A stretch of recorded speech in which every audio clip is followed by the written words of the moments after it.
अस्सलामु अलैकुम वरहमतुल्लाहि वबरकातुहू। मैं royal debating and counselling club की तहे दिल से शुक्रगुजार हूँ जिन्होंने मुझे आप सबसे मुखातिब होने का मौका दिया।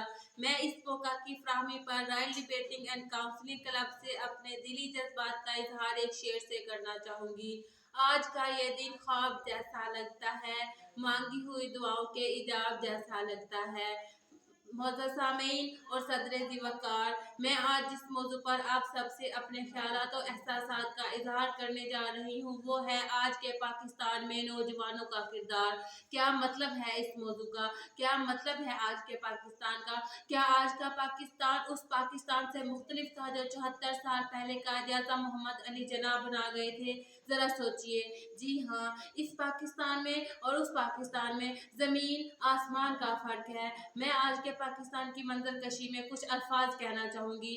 आज हर तरफ सुलगती हुई रेत, पानी की तलाश, मासूम रफ़ाकत, जिंदगी की आरज़ू, अजनबी कदमों के निशानात, अनजान रास्तों पर आबलापाई, तन्हाई और अकेलापन, गहरी खामोशी और सहरा जैसा सकूत, ना कोई साया शज्र, ना कोई अब्र पर बहार। सदर ज़िवकार और मुअज़्ज़ज़ सामीन, आप ही इस तस्वीर को कोई नाम दीजिए। मैं तो इसे आज का पाकिस्तान ही कहूँगी। मैं आज के पाकिस्तान पर कुछ अशआर भी कहना चाहती हूँ कि थी जिसकी तमन्ना ये सहर वो तो नहीं, कि थी जिसकी तमन्ना ये सहर वो तो नहीं, कायद की तगोदो का समर ये तो नहीं। मसले हुए जज्बे और कुचले हुए जिस्म, मसले हुए जज्बे और कुचले हुए जिस्म, इकबाल का ख्वाब मगर ये तो नहीं। सदर ज़िवकार, आज के पाकिस्तान की तकरीबन 60% आबादी नौजवानों पर मुश्तमिल है और आज के पाकिस्तान को कायद का पाकिस्तान बनाने के लिए हर नौजवान को अपने अपने किरदार की अदायगी करनी होगी। इन्हें ये समझना होगा कि आज के पाकिस्तान की सुलगती रेत और पानी की तलाश जैसी कमियों को पूरा करने के लिए अब्दुल कदीर और अब्दुल सलाम बनना होगा। इन्हें ये इल्म में लाना होगा कि ये धरती अक्ल व हुनर से बांझ नहीं है, ये अब भी मजीद अब्दुल कदीर और अब्दुल सलाम जैसे दिमागों को जन्म दे सकती है। मुअज़्ज़ज़ सामीन, आज के नौजवानों को पाकिस्तान से अजनबी कदमों के निशानात मिटाने के लिए अब्दुल हमीद, सरफराज अहमद, कर्नल शेर खां और राशिद मिन्हाज बनना होगा। इन्हें ये समझना होगा कि शहीद का लहू वो नूर है जिसकी तजल्ली से, शहीद का लहू वो नूर है जिसकी तजल्ली से यकी अफराद की अक़वाम के मुस्तक़बिल संवरते हैं।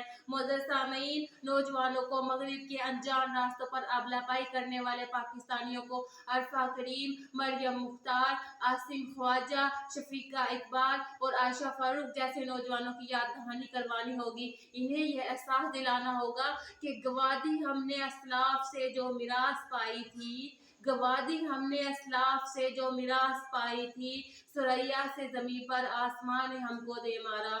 मुअज़्ज़ज़ सामीन, आज के नौजवानों को अपनी तन्हाई और अकेलापन दूर करने के लिए मोबाइल्स की बजाय कलम और किताब से रिश्ता इस्तेमाल करना होगा। इन्हें अपनी गहरी खामोशी और सहरा जैसा सकूत ख़त्म करने के लिए गफलत और लापरवाही जैसे रवैयों को तर्क करना होगा। अपनी इल्मी और अमली सलाहियतों को फ़रोग़ देना होगा।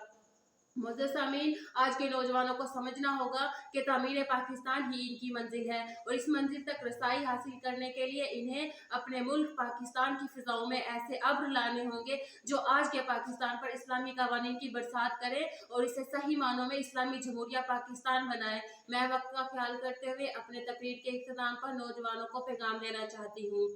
मेरे वतन के उदास लोगों, न खुद को इतना हकीर समझो कि कोई तुमसे हिसाब मांगे, ख्वाहिशों की किताब मांगे। न खुद को इतना कलील समझो कि कोई उठकर कहे ये तुमको, वफ़ाएं अपनी हमें लुटा दो, वतन को अपने हमें थमा दो। उठो और उठकर बता दो इनको, उठो और उठकर बता दो इनको कि हम हैं अहले ईमान सारे, न हम में कोई सनम कदा है, दिल में हमारे बस एक खुदा है। मेरे वतन के उदास लोगों, झुके सरों को उठा कर देखो, कदम तो आगे बढ़ा कर देखो। मेरे वतन के उदास लोगों, उठो चलो और वतन को संभालो और सब दिल से पुकारो, पाकिस्तान जिंदाबाद।